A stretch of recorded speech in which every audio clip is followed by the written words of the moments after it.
Tapi ternyata pas ditelusurin ke dalam, ternyata ada proses traumanya yang kebentuk. Sehingga akhirnya makanya jadi kita tuh takut buat melakukan sesuatu. Misalkan jadi nunda-nunda terus gitu. Nah itu bisa banyak hal. Dan kalau sekarang banyak penelitiannya macam-macam gitu ya. Jadi terkait dengan trauma sendiri justru malah mempengaruhi ke banyak hal di dalam aspek kehidupan. Jadi kayak behavior yang quote and quote terjadi gap antara kita tahu tetapi kita tidak melakukan. Itu salah satu indikatornya. Jadi misalnya aku tahu nih mesti rajin, misalkan mesti kerja rajin gitu ya. Tapi kok kayak malas banget mageran gitu. Iya sering ya, kayaknya itu masalah budak korporat gitu biasanya. Nah dan seringkali kadang-kadang kita merasa bahwa ya masa sih gara-gara trauma, nggak mungkin lah gitu kan. Tapi ternyata eventually ketika ditelusurin dan dicek benar-benar polanya.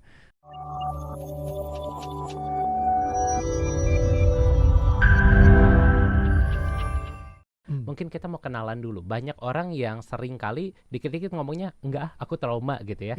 Seru jalan-jalan ke tempat enggak aku trauma sama ketinggian. Tapi kan sebenarnya enggak semua trauma ya. Ataupun juga mungkin memang itu trauma tapi hanya memori buruk saja. Tapi kita mau kenalan nih sama trauma sendiri. Ini tuh apa sih sebenarnya trauma? Apakah ketika kita lihat air, aduh takut dulu pernah tenggelam, itu bisa dikatakan trauma atau tidak? Nah sebenarnya apa sih trauma itu? Yes.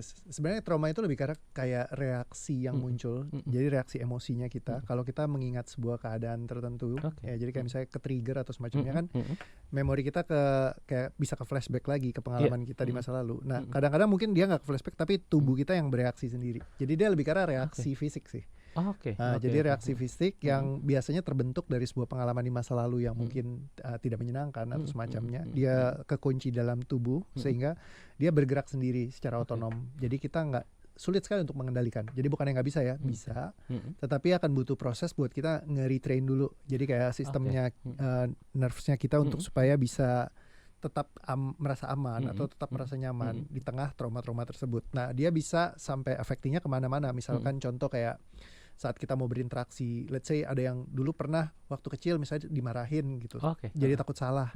Akhirnya kadang pas lagi mau maju misalkan di depan panggung takut salah juga gitu. Nah betul, kayak gitu biasa kita cuma mengidentifikasikan sebagai kayak ini kayaknya aku cuma masalah biasa deh. Tapi ternyata pas ditelusurin ke dalam, ternyata ada proses traumanya yang kebentuk.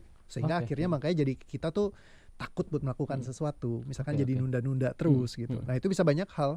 Dan kalau sekarang banyak penelitiannya macam-macam gitu ya. Jadi terkait dengan trauma sendiri justru malah mempengaruhi ke banyak hal di dalam aspek kehidupan.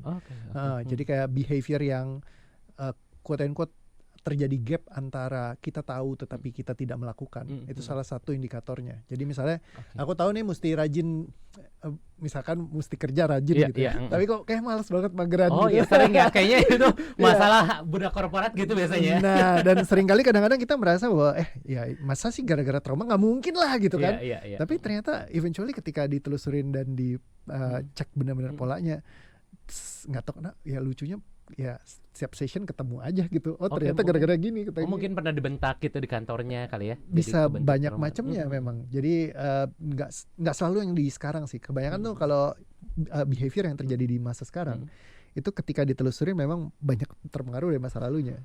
Artinya ini banyak trauma-trauma yang sebenarnya tidak kita sadari. Ini membentuk keseharian kita, gaya hidup kita, dan makanya ini kita harus cari tahu gitu ya Coach ya. Betul, karena kalau kita nggak tahu nanti ngubah polanya jadi dari level psikologis aja, jadi lewat pikiran kita.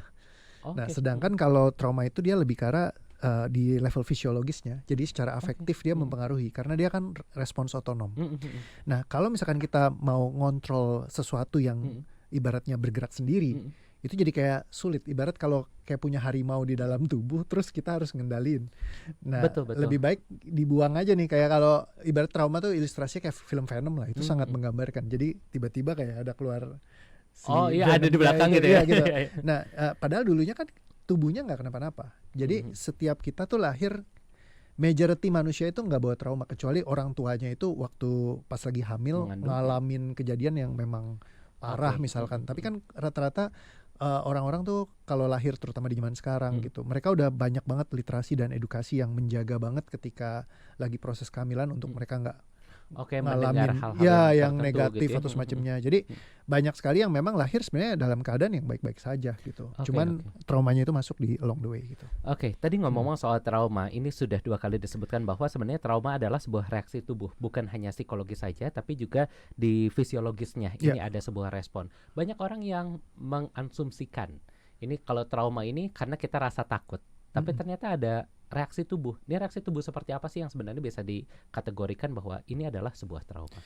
Sebenarnya bukan cuma takut, ya kebanyakan sih memang kita definisikan kayak takut ya. Jadi kayak kalau menghindari sesuatu kayak gitu.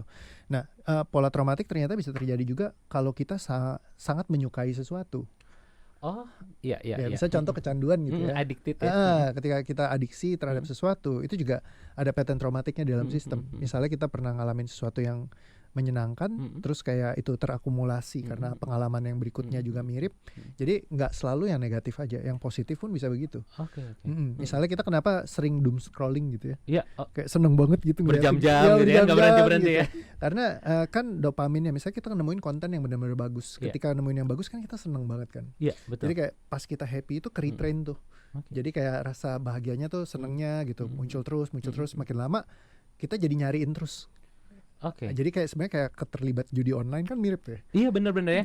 Udah menang sekali, ikutan lagi lebih gede gitu begitu dapet yang wah ini kan kayak kalau misalnya contoh ya sehari-hari misalnya kita ngeliatin yang tadi doom scrolling, begitu yang bagus kan kita seneng banget kan. Betul. Terus kita bagi-bagiin ke teman kita, itu kan rewardnya mirip. Betul. Sama kayak dari scroll sama kayak kalau judi tuh pencet terus menang gitu ya. Rasa happy dopaminnya itu tubuhnya merayakan ya, dopaminnya langsung ini. Tapi Coach, kalau kita ngomongin ke trauma, itu kan artinya sesuatu yang positif ya. Kita senang, pengen lagi. Lalu apa kaitannya dengan trauma? Maksudnya kaitannya lebih ke arah gimana nih? Untuk trauma, apakah dengan orang terlalu senang gitu ya, ngaklik-ngaklik itu ada sesuatu yang hilang dan akhirnya menemukan di situ atau seperti apa? Bisa jadi gini, ada satu hal yang menarik dari salah satu klien yang dia kecanduan banget sama judi. Waktu itu datang ke saya gitu, dia bilang pengen banget buat bisa beres. Ketika ditelusurin ternyata waktu kecilnya dia itu karena kuliah di luar negeri, waktu itu papanya itu ngoper. Jadi papanya bawa dia ke luar negeri, papanya di Indonesia. Nah, jadi ketika jauh ini ternyata dia ngerasa ada miss di sana ketika dia kayak kehilangan arah, tapi nggak punya orang tua yang bantu dia buat jagain. Nggak ada yang bisa ditanya gitu. Nah, jadi dia punya janji hati sama dirinya sendiri karena begitu dia ngerasa derita di saat itu, dia punya komitmen bahwa kalau nanti gue punya anak, nggak boleh ngalamin kayak gue. Jadi ketika kayak gitu kan dia karena ibaratnya pahit banget dan susah jalaninnya, walaupun di luar negeri kan supposed to enak nyaman gitu ya, tapi buat dia itu cukup sulit. Nah, jadi dia pengen anaknya itu nggak boleh sampai kayak gitu. Nah, jadi niatnya baik, dia pengen supaya nanti anaknya itu ketika udah dewasa, pas lagi masa kuliah harus bisa dibawa semua ke luar negeri. Nah, jadi dia mempersiapkan itu secepat-cepatnya. Nah, usaha biasa kurang cepat berasanya. Betul. Jadi akhirnya ketika ketemu judi segala macam, jadi semua yang dia kerjakan itu spekulasinya yang tinggi semua. Gitu. Jadi kayak bisnis pun ya segala cara yang penting dapat dana freshnya tuh cepet gitu. Nah itu ya jadi akhirnya affecting ke kehidupannya, begitu ketemu benturan-benturan tuh devastating banget. Nah akhirnya waktu ketemu ya udah diberesin, selesai di sana udah. Abis itu baik-baik aja tuh, jadi udah nggak ada keterlibatan sama urusan yang perjudian lagi. Terus kalaupun diajakin, weh gimana nih sekarang kripto lagi bagus, saham lagi begini, terus dia bilang, enggak lah, gue udah begini aja. Jadi udah bisa milih sendiri kayak gitu. Jadi ada diversifikasinya bisa dilakukan sama dia. Jadi nggak yang sembarangan lagi gitu. Nah kalau dulu ketika semuanya serba otonom, dia nggak punya kontrol atas itu, kayak susah banget. Makanya jadi orang kayak kecanduan judi. Bahkan sampai udah kayak berkali-kali ibaratnya sama keluarga itu kena ultimatum, tapi masih karena tubuhnya yang bergerak.